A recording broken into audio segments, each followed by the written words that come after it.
What's Wrong with Kris and Steve is for informational and entertainment purposes only. It's not intended as a replacement for actual mental health therapy. If you feel that you need actual mental health, I could slap you, or you could find a professional in your area.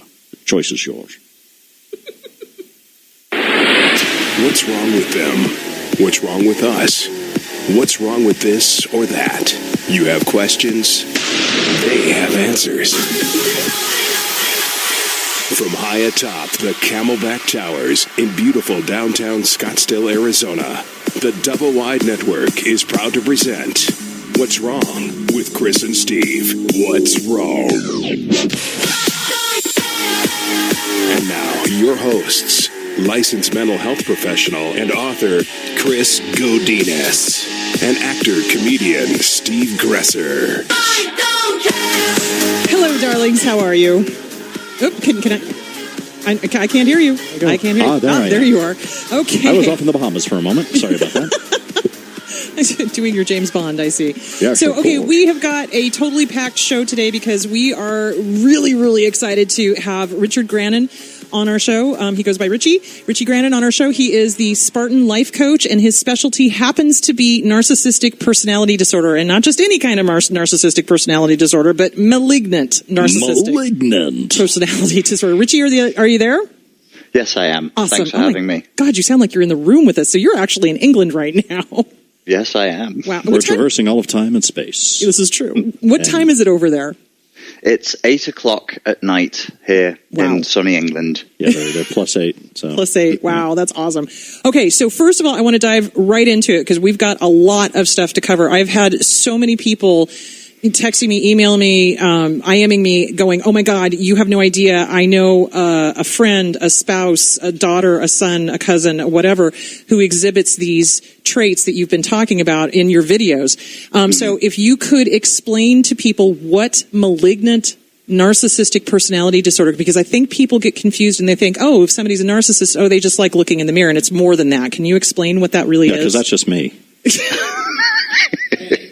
The origins of the term go back a long way. I think Freud was responsible for really popularizing it, and he came up with the idea of a kind of a healthy narcissism as opposed to a malignant narcissism.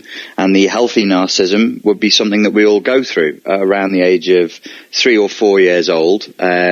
We realize that we are an individual. We start to individuate from our mother, to detach from the mothership, to detach from the father, and become our own person. We learn to say no. We start setting personal boundaries, and the ego starts to take place. We learn that we have control in the world over our environment, over our ability to go to the potty or whatever it might be.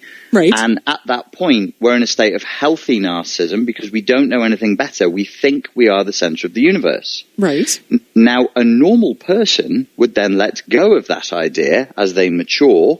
And the healthy response as you're growing up is you find a way of detaching from your parents, individuating and growing with emotional maturity.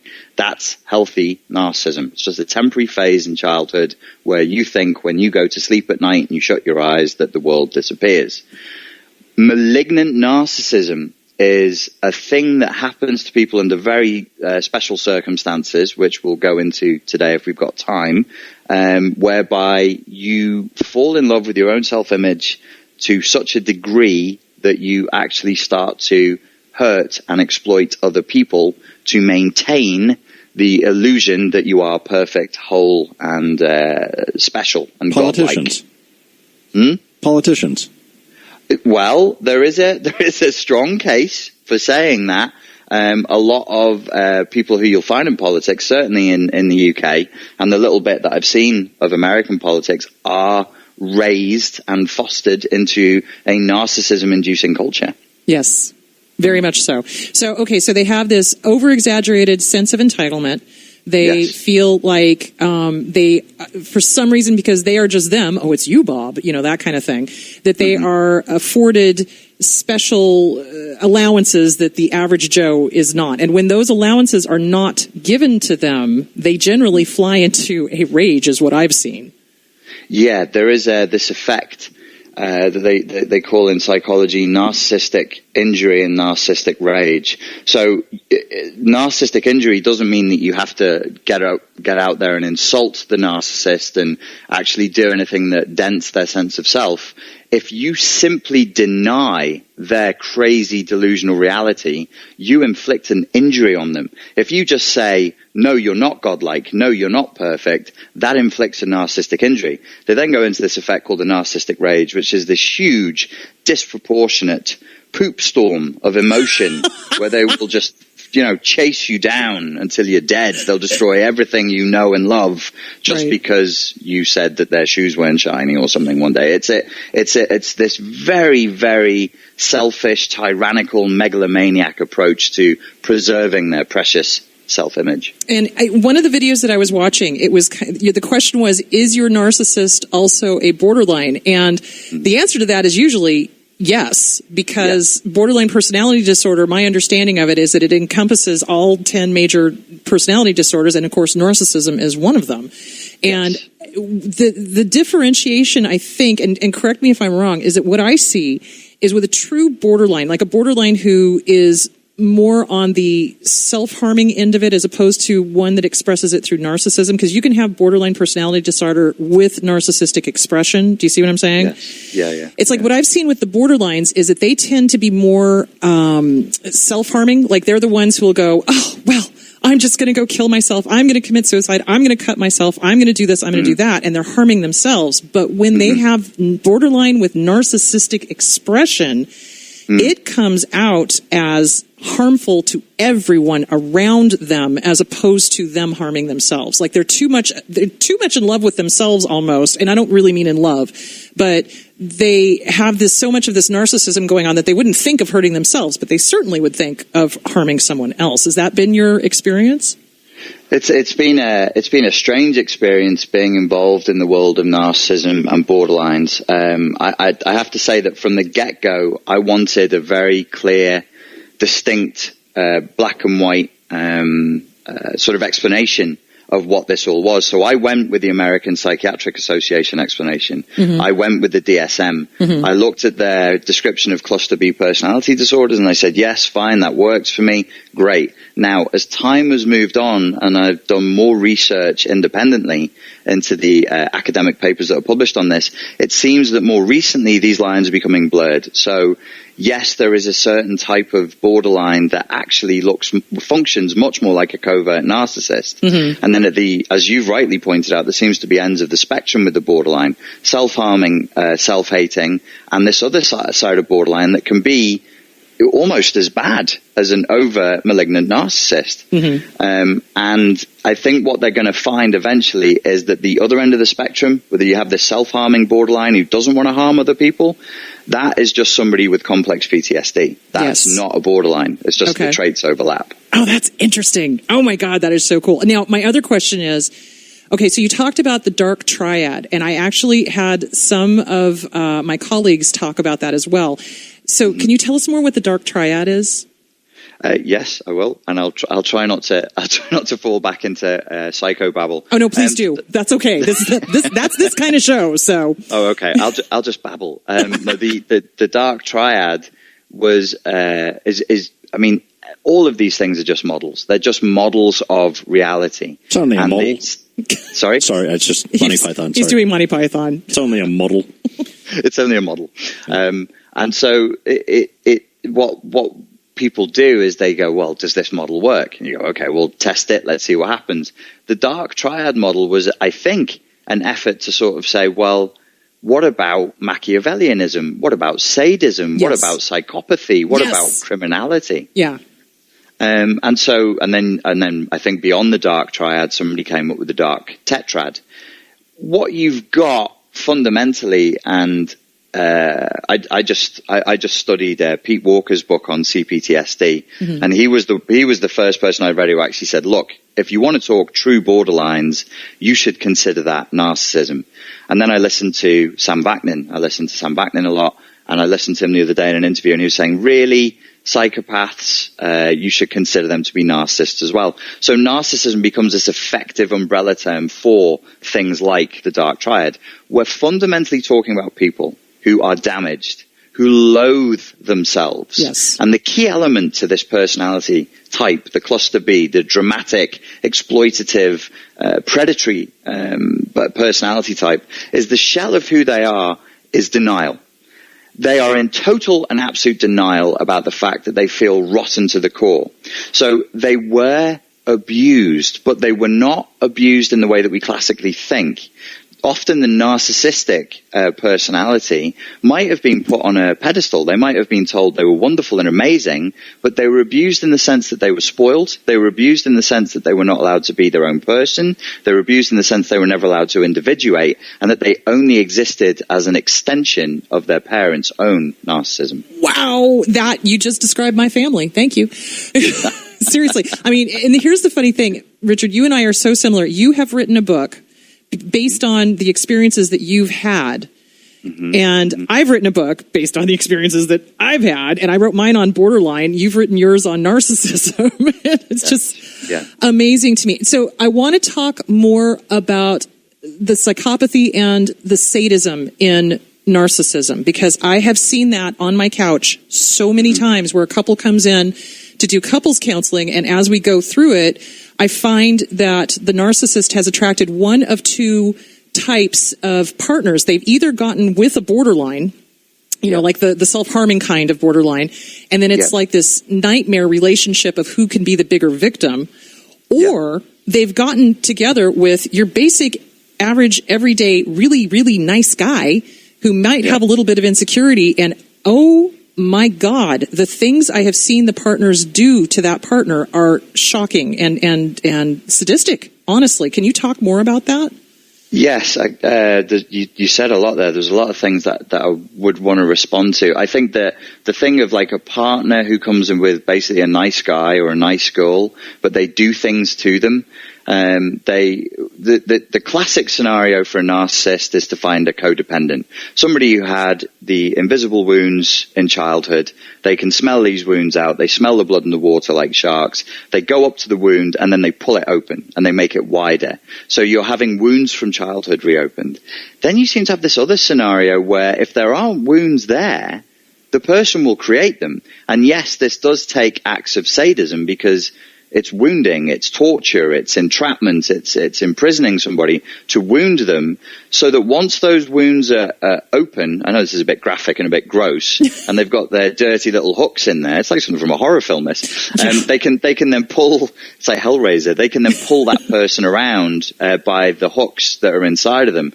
So that sadism, as I recently came to understand it, again through looking at some of Sam Vaknin's work, is in a true narcissist, he calls it instrumental sadism, meaning I don't really want to hurt you, but I must dominate you. Now, if I have to dominate you, if I have to hurt you to dominate you, then I will hurt you. And I will be totally indifferent to your pain, because you're not a human, you're not real, you're not individual. You're like a shadow, you're a player on the stage. And your purpose as an object, a dehumanized object, is to make me look and feel godlike in my own powerfulness. Wow. So if I happen to have to hurt you to do that, then I will hurt you. So it's not just sadism for the sake of sadism. There is an agenda, there is a means to an end. As I understand it, and I think it's a reasonably good model that functions right now, the true narcissist is an instrumental sadist, meaning he doesn't do it, she doesn't do it for what it is, as you rightly just said. It's not the end itself. It's a means to an end. When you slide over from the narcissist over towards the psychopath, then you'll find sadism, the pleasure in its own sake, just for causing pain. And often with the psychopaths, you'll find them rejoicing in just causing destruction. Even if it hurts them, they just want to watch the world burn. I've seen that as well, where they are vindictive, or they are sabotaging, and kind of that ha ha ha, I've got you kind of thing, even though it can be related directly back to them, and you know they did it, and they don't care.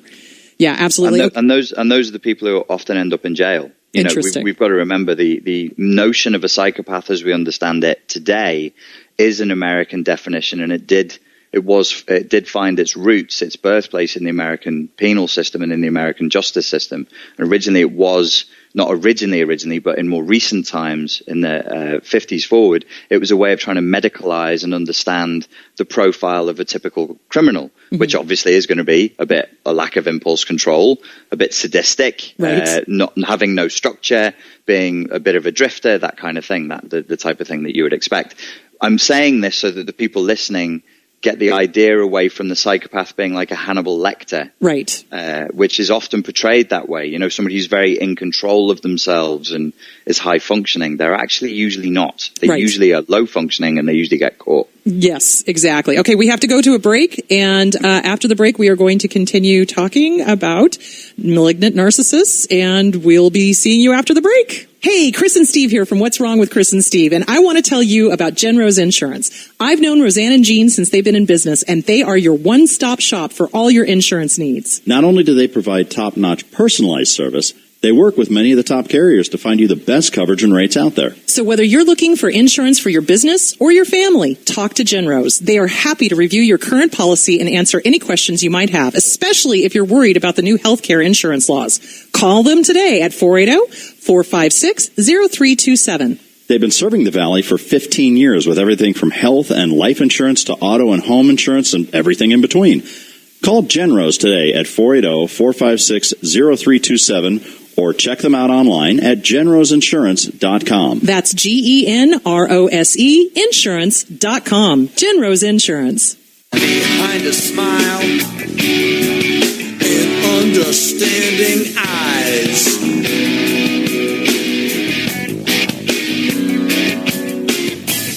And I'll tell you things that you already know, so you can say, I really identify with you so much. Okay, well, and I picked that song on purpose, Liar by Henry Rollins, because what I've seen narcissists do with their victim, ostensibly, is become a chameleon. They become a complete chameleon. Like you said, it's like they smell the insecurity and they go for the jugular, and they at first will be, oh, you poor thing, and oh, look how kind and sympathetic and empathic I am, and da-da-da-da-da. And then as soon as they get their hooks in them, oh my God, it's like, where did this person go that I loved? Where did this kind person go? I mean, and that to me is really scary to realize that somebody could be so, what's the word I'm looking at? It's the psychopath thing. It's that I'm going to change my entire personality in order to be who I think you want me to be, but now, oops, here I come flying out because now I know I have you. So can you talk more about that? Yeah, it's the thing that I think shocks everybody. It's pure Machiavellianism. I think in pop culture at the moment, the best example of that is Lord Baelish from Game of Thrones, a person who would do anything to gain more power. He would be anything, say anything, do quickly, anything. You're talking to the only two people in the United States who don't We're watch not watching Game of Thrones. So Sorry. I'm sorry, I have to terminate this interview. What madness is this? I promise I'll start watching it. It's, we get stuck on things. You don't watch Game of Thrones? I'm appalled. I'm busy. Well, we've got Walking Dead and, all the Machiavellianism. I understand that. Get back to the Machiavellianism. Yes. Listen, you've got to watch Game of Thrones if for no other reason than to watch American actors do their best to do old English accents. Oh my God. It's tremendous fun to see. You get these American guys going, hello, now I'm being English. And Are you serious? I'm writhing on the couch, but I love it. It's this masochistic joy I get from watching people just torture this guy. Oh God. Okay, I promise we'll watch it. That's not right at all. That's completely wrong. That was a great Jamaican accent. Yes, that's what I was going for. Yes, that's exactly what I was going for. I really, that's it. Did I mention squirrel? Did I mention that? So, getting back to what we were talking about. So the Machiavellianism, talk more about that. Oh, right. Okay. Sorry. So, yeah, the reason why I mentioned pop culture is because we are trained to think of evil in a certain way. So Hannibal Lecter bit psychiatric nurses' faces off and ate flute players' livers if they didn't play well at his local orchestra because it offended his precious ears. These are big, large, dramatic crimes, serial killers. A psychopath is a serial killer. It's Patrick Bateman. He chops up prostitutes with a chainsaw. But what we're not prepared for is, and I've never really seen much of it explained in pop culture, is the idea that a person who looks, talks, and acts completely normal would get with another person, foster as much love and emotional attachment as they possibly could so that they could abuse them emotionally. I mean, the reason why we probably never see it is because it's not going to make for great TV. It's not going to make for great movies, right? Because it's all very subtle and nuanced and beneath the surface. I do think there's a little bit more interest in it now. Recently, there was that Ben Affleck movie, Gone Girl, yeah. So even though there was some more dramatic scenes in that, I think that was the first attempt I've seen in recent years to actually say, hey, this happens. There are people out there, they will foster your love. They will foster as much intimacy as they can, though they're not actually experiencing that emotional vulnerability and intensity of love themselves, just to get their hooks in you.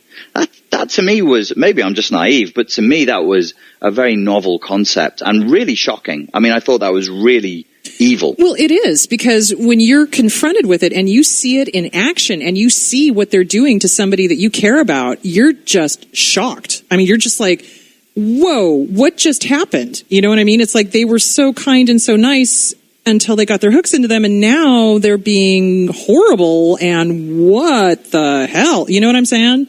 Yeah. I mean, and it's really hard for the family and friends to watch a loved one be the victim of a narcissist, because the narcissist gets their hooks into them so deep that the victim is in denial. And can you talk a little bit, because I know people are always like, but how could they stay with them? How could they keep doing this? How can they keep going back to them? And I don't think people understand Stockholm Syndrome, number one, and they don't understand the psychological torture that narcissists inflict on their spouses or their children. Can you talk more about that?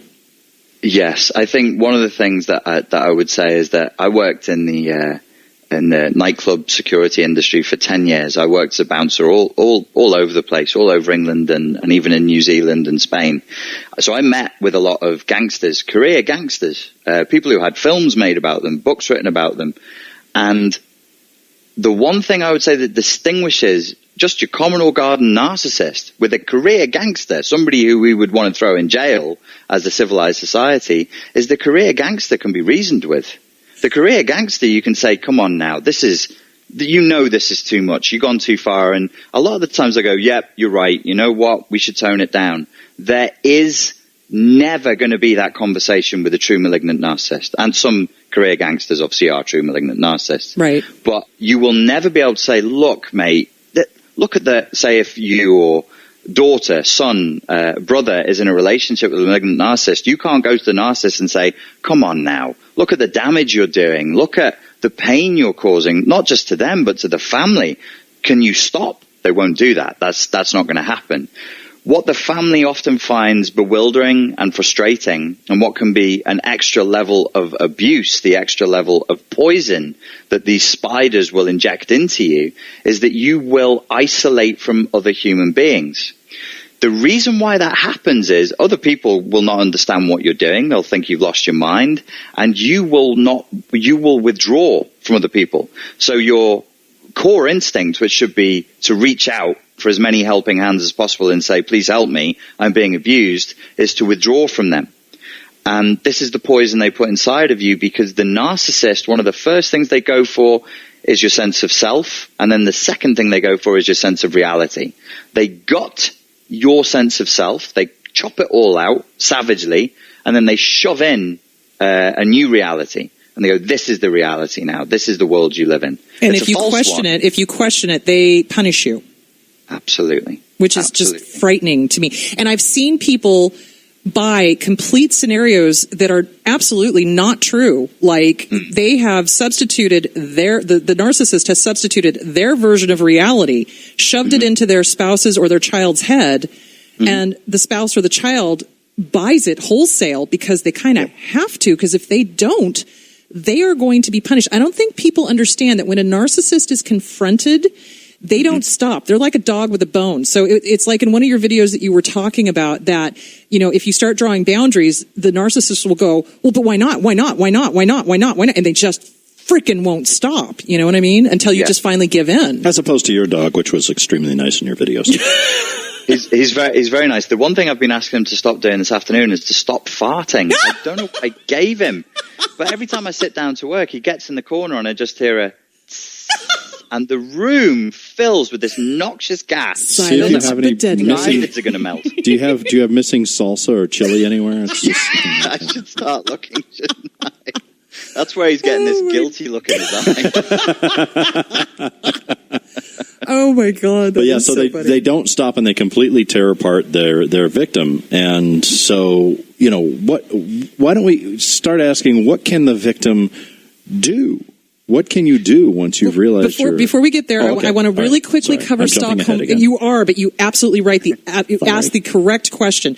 Before we get there, I want to talk a little bit about Stockholm Syndrome. My experience has been that when somebody has been in a relationship with a narcissist or with a borderline, because of the parental thing, especially if your parent was the narcissist or the borderline, you get that my survival depends on this person. Yes. And I have to defend this person. So, and when I talk about Stockholm Syndrome, I'm dating myself. I remember when that happened, where the bank robber came into Stockholm, Sweden, robbed a bank, took hostages. They were there for like a week or two. And when the police finally came in to save them, the hostages actually surrounded their captors and said, no, you can't hurt them. Right. And that's kind of what happens in a narcissistic abusive relationship. And it's frustrating for the family and the loved ones to see this happen to the person that you care about, because you're sitting there going, my God, man, you have swallowed the Kool-Aid. Absolutely. And it's interesting that you mentioned swallowing the Kool-Aid. The best resource I can point people to doesn't really come from the field of proper psychology on this. I found it when I was because I used to teach self-defense, and people would ask me, I teach women self-defense. People say, why do women get back with abusive men? Yes. So I went out there and I looked at the advice that was out there and I thought, this is crap. This is all surface stuff. So I started to look at satanic cults and indoctrination within satanic and religious cults. And they have this concept called trauma bonding. Yes. So if I take yes, I get really excited. So yes, I don't know if you could tell. So if you take the victim, you bring him in, you love bomb him, you tell him he's amazing and wonderful and the best thing ever, and then you start slowly changing the rules on him. And basically, the short version of this: if you are the person who beats me and locks me in the cupboard, but you're also the same person who unlocks the cupboard and lets me out and then feeds me when I'm starving and thirsty and all the rest of it, much like we saw in the film 1984 between O'Brien and the main character in 1984, he starts to fall in love with the guy who's torturing him. Now, why this happens is because when the brain is under tremendous stress, we become infantilized, we regress back to childhood, and we start to look to the authority figures for our survival. There is an implicit status that is given when somebody controls the calories you can consume, or whether you get to sleep on the floor or sleep in a bed. Right. And they acquire this godlike status. And I think it's so deep within our system, in the genes, in the intuitive system, that we can't fight that. That we fall for that.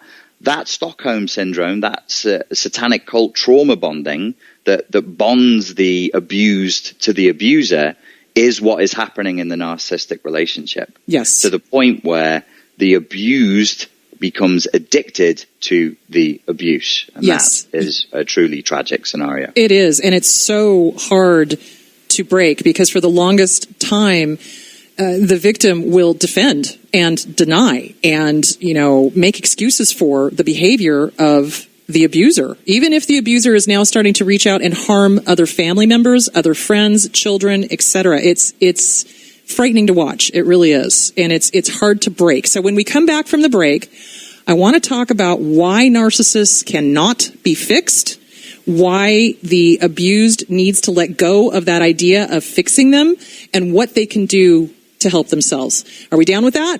Sounds good to me. Cool. All right, we'll see you after the break. Jen Rose Insurance Agency is your one-stop shop for all your insurance needs. Not only do they provide top-notch personalized service, They work with many of the top carriers to find you the best coverage and rates available. Whether you're looking for insurance for your business or your family, talk to Jen Rose. Even if you just have a question about coverage you have or think you might need, or if you have any questions about the new health insurance laws, call them today. 480-456-0327. Jen Rose has been servicing Arizona for 15 years. So from health and life insurance to liability and workers' compensation insurance, auto and home insurance, and everything in between, call Jen Rose Insurance at 480-456-0327 or visit their website at genroseinsurance.com. That's GENROSE insurance.com. Jen Rose Insurance. I'll write your name.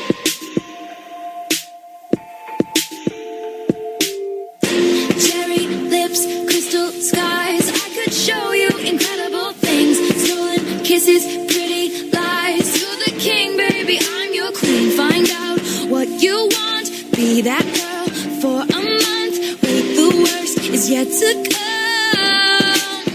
Oh no, screaming, crying, perfect storm. Oh my God. When I heard this song for the first time, I was like, she's talking about my family. Holy cow. Richard, you still there? Yes, I am. Okay, yes, awesome. Yeah. So I want to talk about one of the things that I've often heard people say when they're dealing with a narcissist is, but I don't want them to be a narcissist, but I don't want them to be crazy, but I don't want, them to be sick, or I don't want them to be suffering this much. Because you can see, honestly, if you can step back from it, you can see how much these people are suffering. I still don't like them, but you can see how much they're suffering. So oftentimes I think with the victim, because the victims are often codependent and they're fixers, they want to fix, they go, oh, but I can see you're suffering. Oh, I can fix it. I can fix it. I can fix it. Would you please explain why they can't fix it? Because, well, first of all, what they're in love with is a mirage. And when I'm doing coaching with people, this is one of the most difficult phases to get through. And it's a kind of a stubbornness where they love that mirage. They fell in love with that person. They fell in love with that projection. They fell in love with the idea of who. So letting that go is incredibly painful. Abusive relationships are held together by systems. They're a system. They can never be seen as just an interaction between two people. There's a system at play. And one of the things that needs to allow that system to self-perpetuate is there must be a big no in the room. There has to be a black curtain with the word no written on it that we do not want to open. So behind that curtain could be, this guy is just with you for your money. He would never have got with you otherwise because he's out of your league. This girl would never be with you except for the fact that she's trying to get her green card, blah, blah, blah, blah. That's the big no. Mm-hmm. So once the victim has chosen never to open those curtains, they can always be abused. What I have to do as a coach is get them to open those curtains and say, hey, check it out. This is what's really happening. So say this again. I want to make sure that I understand what you're saying. Mm-hmm. So the narcissist gets together with the victim for a specific reason. Yes. So like, for example, the person that they've chosen has a lot of money, or yes, the person that they've chosen has a lot of power, or the person yes, they've chosen has got something that the narcissist wants, usually yes, a material thing. Is that basically what you're saying? That's the structure of the system of a narcissistic relationship.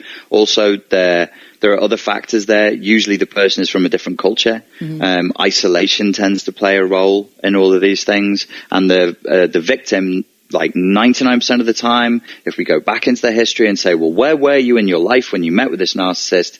They would have been desperate. The word desperation is very important here. Now, they might not have been consciously admitting that they were desperate for something, but they were at that time. Okay. Otherwise, they would not have got with an abusive personality. Right. That makes total sense. So explain, though, why you can't fix a narcissist. What is it about the narcissist that makes them unfixable? They do not wish to be fixed. And so there they you are go. not Easy broken. done. They're perfect. And in their own eyes, they are perfect. And their strategy works. So why would they stop? Like if you say, hello, cocaine addict, please give me that bag of cocaine so I can throw it down the toilet, they're probably going to tell you to go away. Or stab you first and then tell you to go away. Yeah, so there's no reason why a narcissist would submit genuinely to therapy, but I have had narcissists come for coaching so that they can tell a partner or a spouse that that's what they did because it was part of their Machiavellian machinations to get what they want. Oh my God, yes. I have had people come to counseling as well and do the same damn thing. It's like, look, I'm in counseling. But then as soon as the spotlight goes on to what's your part in this, how are you creating this, they are gone like a shot. Well, and the thing is, their tactics, and this is worth saying at this point so the listeners can understand this, their tactics to us as outsiders are pathetic. They're ridiculous. They're blatantly obvious. So what the victims need to realize, and what I'm glad I realized as a victim of narcissistic abuse, is these tactics, even though they seem amazing to the victim, they're cheap. They're crude, they're clumsy, you just want them to work. It's like you're watching a really bad magic show, but you're just desperate for it to be good, so you just make it good in your head. Yes. And the other thing that I've seen narcissists pull out of their hat, too, is that if they can't succeed at being the controller in a situation, they will then flip it and become the victim. They themselves convince everyone around them that they are the ones being abused, or that they have an ultimate excuse for their behavior, i.e., oh, well, I did that because I'm an alcoholic. Oh, I erased all your blogs because I'm an alcoholic. Oh, I did that because I'm an alcoholic. Do you see what I'm saying? The fundamental structure, the fundamental machine that a narcissist is, the fuel is attention. Mm-hmm. So for normal people, what do they call sane people? Neurotypical people. For the neurotypical, all of this behavior is very bewildering and completely confusing, because you're like, how can you sleep at night? You've just completely switched your argument, completely switched your stance, and you've barely batted an eyelid. You're still looking me dead in the eyes with a straight face and telling me that up is down and black is white. But it's not the point. That's us projecting our worldview and our moral structure onto them. The only thing that they want, the only thing that they need is attention and supply. So if I can't get attention and supply being in control, as you've just said, then yes, I'll get attention and supply by being the biggest victim in the room. And the other thing I wanted to talk about, because you kind of touched on it, but I want to go more into it. One of the ways that they control their victim is the gaslighting. And yes. I don't think people understand the manipulation and the gaslighting. Can we go more into what exactly the narcissist does to abuse their abuser, to keep them going? Because it's a normal person. Steve, you're giving me a face. Yeah, because gaslighting. Gaslighting. Okay, what does gaslighting mean, Richie?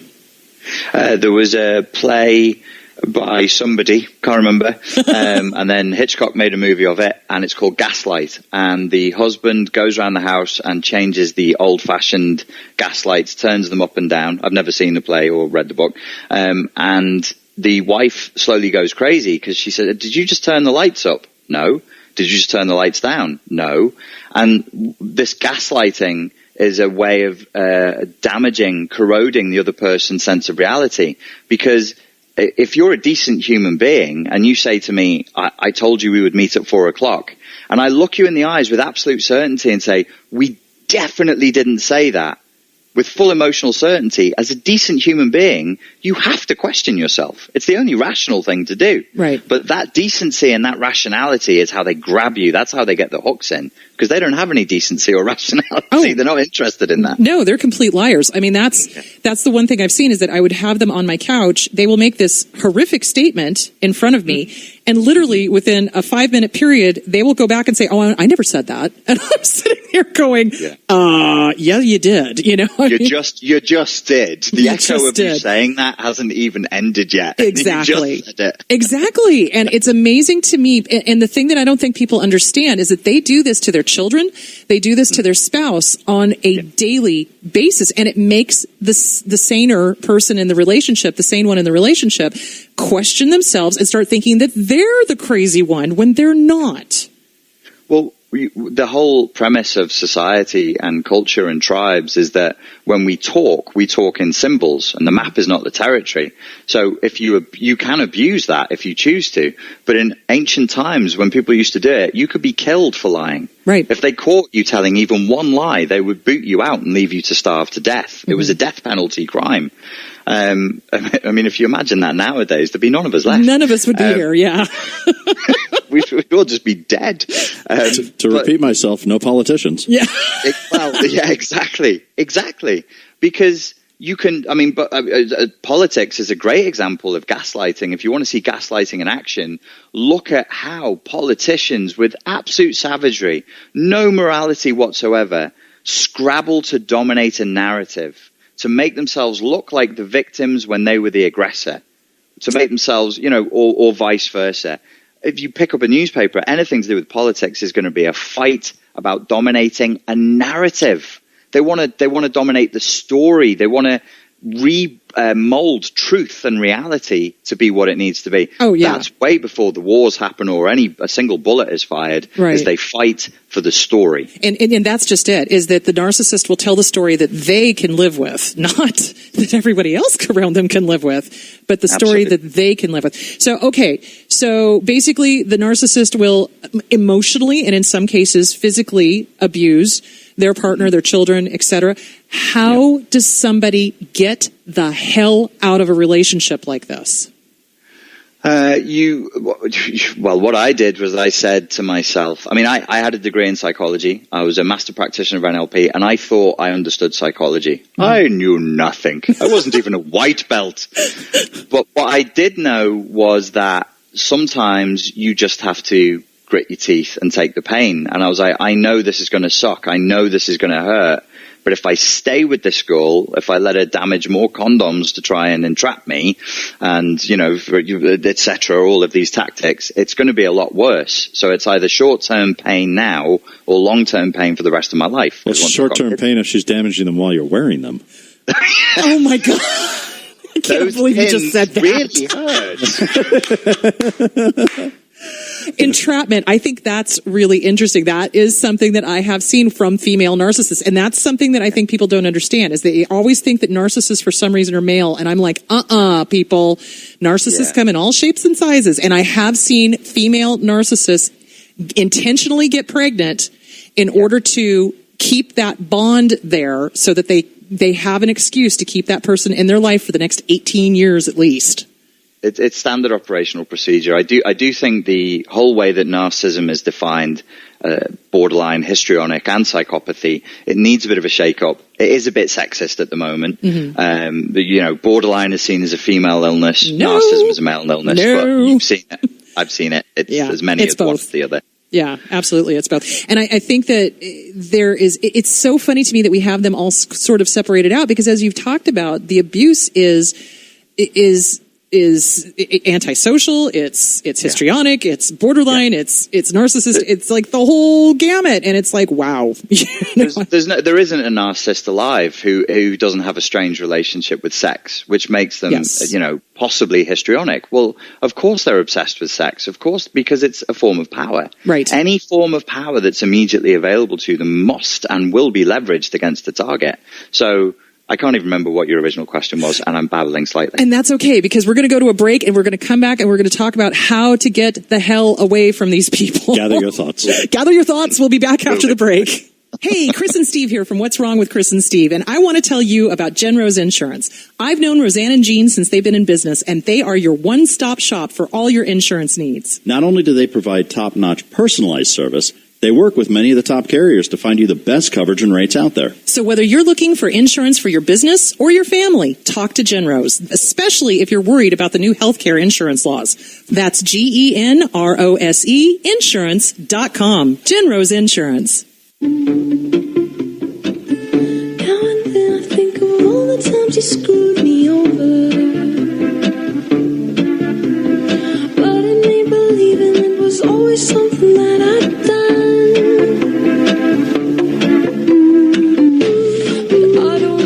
I had no idea that this song was about dealing with a narcissist until I listened to the lyrics.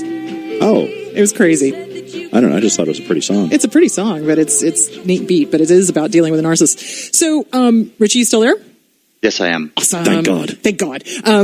So once people realize they're at the abuse of a narcissist, how the hell do they get away from these people? Because they put so many hooks into them emotionally and physically, sometimes, forcing children on them. How do they get away from them?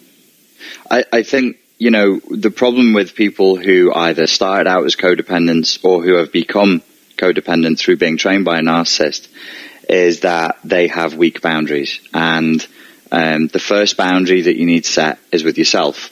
If a person can start to learn to be self-disciplined with their emotionality, with their codependency, I teach my clients to see codependency as an addiction.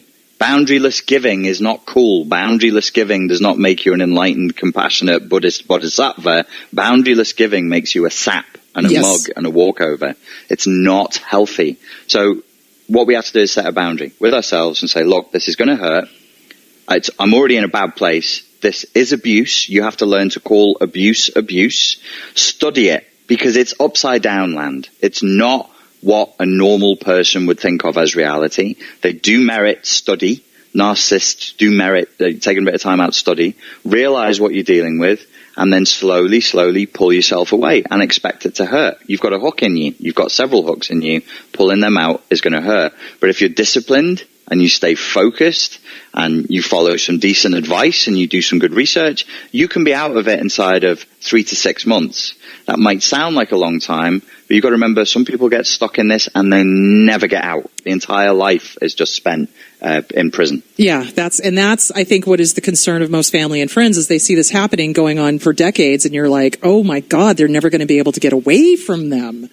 Yeah. And that's the concern. So basically, okay, so in order for the victim of this narcissistic abuse, who they tend to be codependent for whatever reason, to get out of this, that it would really help to have therapy. Now, what I've seen happen, though, is as soon as the narcissist even thinks that their partner is going to go get better or go get help or get support from family and friends, they will accuse family and friends of outrageous acts. They will sabotage the person from going to get therapy, or they'll, as soon as the person has one foot out the door, they'll be like, oh, but no, I'll go to couples counseling with you. I'll fix it. And then they'll go, like I said, until the spotlight turns on them, and then suddenly, oh, therapy doesn't work. You don't need to go. Therapy's not working. You don't need to go because therapy's not working for me. Yes. Yeah. No, it's when you mentioned the dark triad before, and when we talk about the dark tetrad, some of the way that I like to talk about these people is the zombie witch doctors. So the original zombies, the Haitian zombies, it's a real phenomenon. They would brainwash people into thinking that they'd stolen their souls, and they would use that person. They would call them unzombie is the original word, and that person would be their slave. Now, every time your zombie wakes up, if you're a good narcissist, if they even look like they're waking up, you must put them back to sleep. You got to shove their head back under the water, and quickly, because if they wake up for too long, you will lose them. They will no longer be your slave. So any tactic is on the table. By any means necessary, as a narcissistic abuser, you have to find a way of cutting them off from any help, any supply, or any source of sanity or objective reasoning. Objective reasoning is the enemy. Keep them crazy. Yes. Oh my gosh. Keep them unstable. And that's the other thing, is their currency is fear. Yeah. They keep their victim in a state of fear, and they will lie to their victim, and they will say things to their victim to make their victim think, oh my God, I can't leave this person because they're going to tell them about whatever, whatever the narcissist is holding over them, or whatever the narcissist thinks that they can use to keep this victim in a state of fear and off balance and crazy, etc., so that they don't have a good sense of self, so that the victim does not have the self-esteem and the boundaries needed to go, no, motherfucker, we're done, Correct. So, absolutely. Yeah. Absolutely. Oh my God. Yeah. So now I have a bunch of questions. Now you've got a book. It's an ebook. It's on Amazon. Yes. Mm-hmm. And you also have a course of study that is available where? The course is available on SpartanLifeCoach.com. That's called Overcome Narcissistic Abuse. The ebook is called How to Take Revenge on a Narcissist, and if you just put that into Amazon, you will find it, and it's available to download straight away, and they're all available as immediate downloads if people want to get a hold of them. And no, guys, you don't have to use pounds. You can use American dollars. You can buy this. You can use dollars. You can use dollars. Yeah, real dollars. I have a question. The name of your book intrigues me greatly. I've not had a chance to read it yet, but How to Get Revenge on a Narcissist. Tell me more. The title is a finely crafted provocation. The reason being in that obviously there's the academic research which differs and has different cultures in different countries, but the internet knows no country. And I noticed in internet culture, narcissists are spoken of with a degree of respect and reverence which I didn't like. No? I thought that was not helpful. Yeah. So I wanted to remind people, look, narcissists are self-loathing codependents in their core. Mm-hmm. They are self-loathing codependents in their absolute core. They are vulnerable if you understand how to play their game and if you understand how the mechanics of their mind works. So the idea is that if somebody does want to take revenge on a narcissist, they can read the book. Yes, it's jam-packed with strategies and tips for how to do that, but I will not give a strategy or a tip without explaining the mechanics of why that hurts somebody with narcissistic personality disorder. So by default, the reader is also learning more about narcissism and being able to experiment in a safe environment with fantasies of revenge, which when you're a good boy or a good girl, as a codependent is usually trained to be, is usually taboo. Right. So for codependents, it's a fun, naughty little taboo, a bit like 50 Shades of Grey, but for psychology. That's a funny analogy. What am I talking about? Nonsense. It's nonsense. So one last thing I want to hit on before we kind of go here. In one of your videos, you talked about the narcissist's inability to give good gifts, and that was kind of one of the clues that the person was a true narcissist. Can you say more about that? Yeah, it's a funny thing. You've got a few factors in play here. One of the things is that in order to give somebody a good gift, you need something called empathy, which means that you need to know what the other person genuinely likes. Right. And you need to stand in their shoes. The other thing that you need in order to give somebody a good gift is you need to want to see them happy. Right. And these things, the empathy and the desire to see the other person happy, that ain't usually high on the narcissist priority list. Sometimes it's a boundary push. They will delight in giving you a crap present, and then they will frequently look into your face and into your eyes to see you try and pretend that it's not a bad present. So they're playing with your codependency. They're playing with your weakness and your bound upness, like a cat with a mouse. Right. Or the other thing I've seen them do, too, is that somebody else will give the codependent a lovely present, and the narcissist will walk in and go, mine. Yes. Yeah. I've seen that happen as well. Or denigrate it and say that it's useless, or something like that. But yes, frequently they'll just take it if that's if they can, they will. Well, and oftentimes they'll give nothing at all. Yeah. Nothing at all, because they really truly have no clue what would please this person, and furthermore, they don't give a damn. So my experience was more nothing at all. I think I was given a pen once. A pen. I was like, for a birthday? A Bic or something? Yeah. I mean, just like it was a Bic pen for a birthday, and she'd wrapped it, and I was like, you are legitimately insane. Oh my God. That's almost worse than giving nothing at all. Seriously. Yeah, no, because that's like a screw you if I ever saw one. That's a comedy sketch. I mean, honestly. Really is. Oh my God. All right, Richard, we are comedy material here. We should work. Yeah. Hey, so two things. We would love to have you back on the show because we have more people that are chatting with us that have more questions. We don't have time. So next month, I would love to have you back on if possible. We'll fix that. We'll email you and all that sort of good stuff. Two, your book is available on Amazon. Your course is available on SpartanLifeCoach.com. You are on Facebook. Are you on Twitter? I am. I don't tweet muchly, but I am on Twitter. I know, me too. I'm just like, what is this tweeting? And I can't do anything in less than 140. I mean, in more, you know what I mean? 140 characters. I'm too verbose. No, it's too much of a restraint. It really is. I can't do it. You're not twits, is what you're telling me? We're not twits. Oh, okay. And there's, not going there. Okay, so on that note, I think we'll wrap this up. Richard, thank you so much for joining us. And if you are ever in Arizona, please come visit us, but not in the summertime because it's too damn hot. But if you come in the wintertime, I would love to have you on the show again live. That would be awesome. And we'll contact you and get you set up for next month's show. Thank you very much. And thanks very much for having me. Thanks so much it's fantastic having you on. You're just a load of information. So look forward to hearing from you again. Thank you, my love. Cheers. Bye. Bye. Okay, we've got about a minute left, so I just want to say thank you to all the listeners. Thank you for all the people that were chatting with us online. Please, he's going to be back on, guys, so send us more questions that you have and that you'd like to have answered that we did not hit on, because honestly, we tried to shove as much as we could in 55 minutes. So anyway, have a wonderful week. Love you all. Have a great week. Be good to each other, and we'll see you next week. And we're going to talk about sleep deprivation. Yes, sleep, which my co-host is suffering from. So we'll talk about that. Bye, guys. Bye.